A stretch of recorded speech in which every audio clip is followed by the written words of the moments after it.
Ancien espoir majeur du football français, Hugo Ekitike est désormais joueur à l'Eintracht Francfort en Allemagne. Très critiqué en France vu son niveau affiché sur les terrains par rapport aux attentes lors de son passage au PSG, on est du coup en droit de se demander est-ce que c'est un mauvais joueur de football. Pour remettre un peu les choses dans leur contexte, on va déjà parler de son parcours. Hugo Ekitike, il naît le 20 juin 2002 dans la ville de Reims. Il a la double nationalité franco-camerounaise, mais pour le moment, en nationalité sportive dans les équipes de jeunes, il a choisi la nationalité française. Étant donné qu'il a encore jamais été appelé en équipe de France A, il peut décider de changer à tout moment pour rejoindre la sélection A du Cameroun. Ekitike, il commence le foot à 6 ans dans le club de Cormontreuil FC. Il commence immédiatement au poste d'attaquant jusqu'à signer un accord de non-sollicitation ou ANS avec le stade de Reims. Pour faire simple, l'ANS, c'est un contrat qui permet à un club pro de sécuriser un joueur qui évolue dans un club non professionnel dans les équipes de jeunes. Durant les 2 années de contrat inclus dans l'ANS, le joueur peut choisir soit de rejoindre directement le club pro qu'il sollicite, soit de rester dans son club initial. Par contre, au bout des 2 ans de l'ANS, le joueur est obligé de signer un contrat aspirant avec le club pro qui est en train de le solliciter. À 11 ans, il rejoint le stade de Reims et dans toutes les catégories de jeunes, il est toujours surclassé. Jusqu'à en 2019, intégrer l'équipe réserve qui évolue alors en National 2, il va marquer 5 buts en 12 matchs cette saison alors qu'il a seulement 17 ans. Ça amène alors l'entraîneur du stade de Reims à l'appeler à s'entraîner avec le groupe professionnel début 2020 jusqu'à ce qu'il signe son premier contrat pro avec le stade de Reims à l'été 2020. Étant donné qu'il joue très peu, le stade de Reims décide de l'envoyer en prêt dans le club danois du Vejle Beka afin qu'il puisse s'endurcir un petit peu physiquement en jouant face à des défenseurs qui sont un petit peu plus trapus et un petit peu plus physiques. Pour l'anecdote, à son arrivée au Danemark, c'était au moment du Covid, il se fait refuser l'entrée sur le territoire danois jusqu'à ce qu'un haut placé danois qui est fan du club lui permette d'entrer sur le territoire définitivement. Il reste 6 mois là-bas et à l'été 2021, il revient au stade de Reims qui décide désormais de lui faire confiance. Hugo, il est performant et il sauve les meubles d'une saison qui est très compliquée pour le stade de Reims qui finira malgré tout 12e de Ligue 1, notamment grâce aux performances de Hugo. À la mi-saison, c'est le meilleur buteur des moins de 20 ans sur les 5 grands championnats européens, mais il sera blessé de mi-février jusqu'à début mai, ce qui lui empêchera pas tout de même d'avoir marqué à la fin de la saison presque un quart des buts du stade de Reims lors de la saison. À la suite de ça, il se fait courtiser par certains gros clubs européens et il décide finalement de rejoindre le Paris Saint-Germain pour 35 millions d'euros. Évidemment, il y avait des grands espoirs qui étaient placés en lui vu son niveau de jeu et vu comment il apportait Reims sur la saison d'avant, mais malheureusement, il répondra pas aux attentes. Le club du PSG décide alors de l'envoyer en prêt à l'Eintracht Francfort lors de l'hiver, qui finira par l'acheter pour la somme de 16,5 millions d'euros, malgré le fait que les médias allemands l'ont beaucoup critiqué lors de son arrivée par le fait qu'il n'était pas très décisif. À partir du moment où Francfort a définitivement acheté le joueur, son niveau s'améliore et finit par se montrer décisif en marquant des buts et en faisant des passes D. En ce qui s'agit de la sélection nationale, il a connu 6 sélections en équipe de France U20 pour seulement un but et une seule sélection avec les espoirs de l'équipe de France. Il a d'ailleurs marqué lors de cette seule sélection chez les espoirs.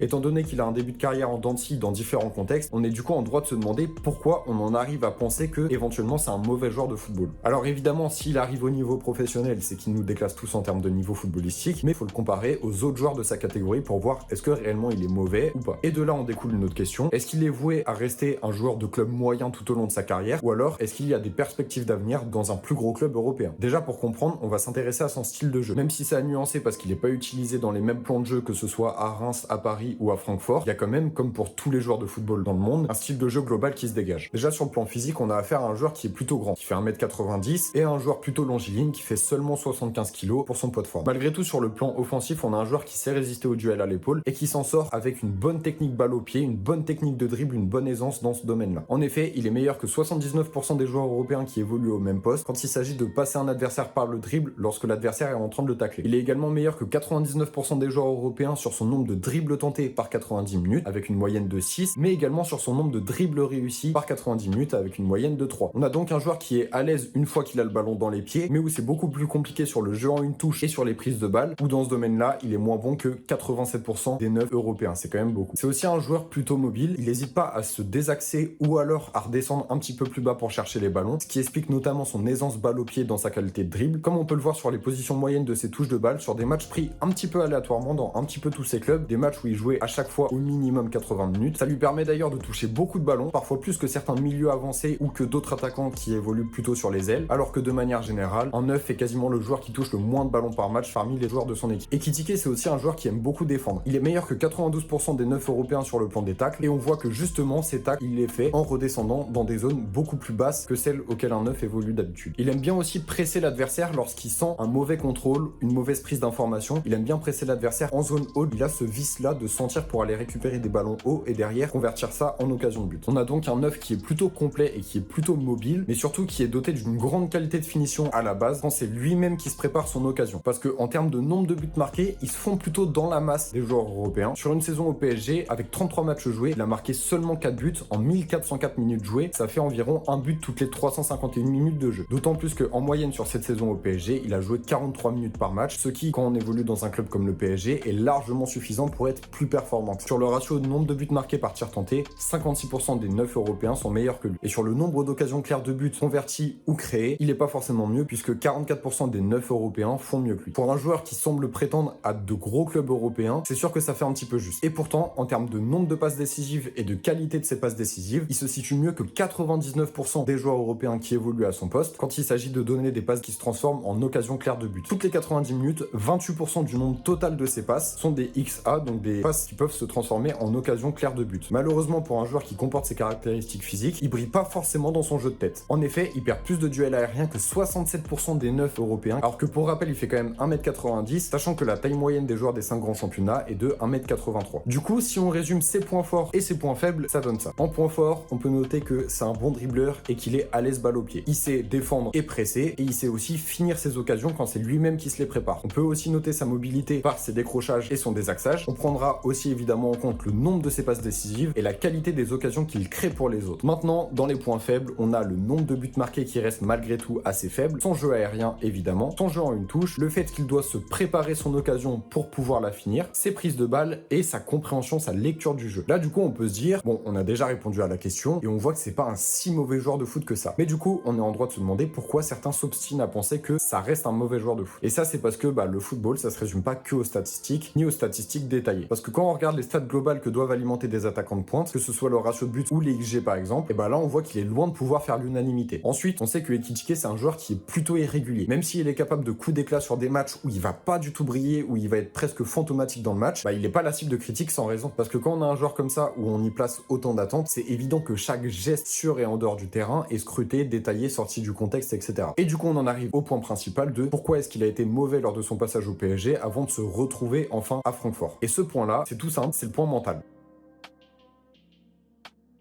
Parce qu'effectivement, quand on l'observe bien, on se rend compte que c'est un joueur qui a besoin de ressentir la confiance pour être performant. Que ce soit la confiance des joueurs qu'il a autour de lui, la confiance des supporters et la confiance de son coach et du staff. Tout ça, c'est des choses qui lui donneront confiance en lui. Et quand il a confiance en lui, c'est là où il est le plus performant. La preuve en est, quand il a envoyé en National 2 avec le Stade de Reims, évidemment, le National 2 est un championnat faible pour un joueur de ce niveau-là. Donc il performe. Donc il a confiance en lui, ce qui permet à David Guillon, qui est le coach de Reims à l'époque, de l'appeler à s'entraîner avec le groupe pro. Étant donné le fait qu'il ressent de la confiance, il arrive à jouer en Ligue 1 et à être performant justement grâce à ça. Tout ça, ça révèle le fait que c'est un joueur qui a du talent aux yeux de la France entière, parce que si on se rappelle bien, tout le monde en parlait à cette époque-là. Dès qu'il arrive au PSG pour environ 35 millions d'euros, les médias lui mettent immédiatement une énorme pression sur les épaules, alors qu'il doit déjà assumer la responsabilité d'évoluer avec des joueurs tels que Neymar, André Di Maria ou Lionel Messi, mais c'est aussi un joueur qui a besoin de temps d'adaptation, ce qui est normal au vu de ces changements radicaux d'environnement à chaque fois. On passe quand même directement d'un club qui joue le milieu de tableau de la Ligue 1 à un club qui aspire à vouloir gagner la Ligue des Champions, qui est quand même la plus belle récompense pour un club de football et qui compte sur toi pour remporter cette Ligue des Champions là. Et justement, cette adaptation là, elle est compliquée quand on a un coach comme Galtier qui ne cherchait pas forcément à mettre Ekitike dans les meilleures conditions, puisque le plan de jeu du PSG à cette époque-là avec Galtier ne correspondait pas du tout aux qualités d'Hugo Ekitike. Galtier essayait pas forcément de le mettre toujours dans les meilleures conditions pour qu'il performe sur le terrain, et c'est encore plus compliqué d'être performant quand tu ne joues pas un seul match avec ton club de A à Z. Parce que oui, pour la stat, Ekitike n'a jamais joué un match de football entièrement avec le PSG. Le maximum qu'il ait fait, c'était 90 minutes lors d'un match de Coupe de France, et il a fini par sortir dans le temps additionnel. Donc c'est pas si étonnant que ça que le joueur ait eu du mal à ressentir de la confiance au sein du PSG et que le club finisse par le pousser vers la sortie. Il arrive du coup dans un club qui est un peu plus modeste, avec une confiance en lui qui est un petit peu bancale. Malgré tout, lors de sa première rentrée avec Francfort, il arrive à montrer sa palette technique comme il l'avait jamais fait en 33 matchs au PSG. Malgré tout, il est très critiqué pour son incapacité à marquer par les médias allemands lors de ses premiers matchs, mais le coach de Francfort continue de lui faire confiance et il finira par marquer son premier but avec son nouveau club face au Bayern Munich. Tout ça, ça lui permet de petit à petit reprendre confiance en lui et de redevenir un joueur efficace tel qu'il l'a été au Stade de Reims. Lors de cette saison 2024-2025, il joue en moyenne 65 minutes de jeu et il est auteur de 4 buts et 4 passes D sur ses 7 premiers matchs, toutes compétitions confondues. Encore récemment, lors du match Francfort-Bayern qui s'est terminé par un 3 partout, on a vu un Ekitike très mobile, très performant, très impliqué défensivement, mais aussi très impliqué dans les comptes. Il a même fini par marquer lors de ce match et ça a été vraiment un point d'appui important pour son équipe lors de ce match-là. Alors du coup, on en vient à répondre à la question de cette partie, qu'est-ce qui lui manque? On finira par répondre qu'il lui manque globalement un petit peu de maturité et d'expérience. En effet, faut pas oublier qu'il est jeune et que c'est un joueur qui doit évoluer à son rythme. Contrairement à des Lamine Yamal qui directement ont été mis sous le feu des projecteurs et ont su se montrer performants, Ekitike, c'est un joueur qui a besoin d'un peu plus de temps pour lui, pour évoluer, et sur qui il faut pas mettre trop de pression, faut pas qu'il grille les étapes, faut aussi qu'il progresse dans sa lecture du jeu et dans son adaptation par rapport aux différents plans de jeu qui sont mis en place par les coachs. Mais surtout, ce qui lui manque, comme on l'a dit, c'est de la confiance. De la confiance en lui et de la confiance en les autres. Alors du coup, est-ce que Ekitike, c'est un mauvais joueur de football? Et bah la réponse, elle est toute faite. Non, ce n'est pas un mauvais joueur de football. Il a des qualités et il a un potentiel qu'il doit exploiter comme il le faut, sans trop griller les étapes, sans vouloir aller trop haut, trop rapidement. Il a aussi beaucoup d'axes de progression sur lesquels il doit travailler. Moi, je pense qu'on a simplement placé trop d'attentes en lui alors qu'il avait une petite saison de Ligue 1 dans les jambes et il semble plutôt bien en Allemagne, il semble plutôt intégré, donc tant mieux pour lui. Il nous reste plus qu'à lui souhaiter de la réussite du côté de l'Allemagne et c'est à lui maintenant de nous montrer que les attentes qu'on avait placées en lui étaient pas infondées et qu'il avait simplement besoin d'un peu plus de temps.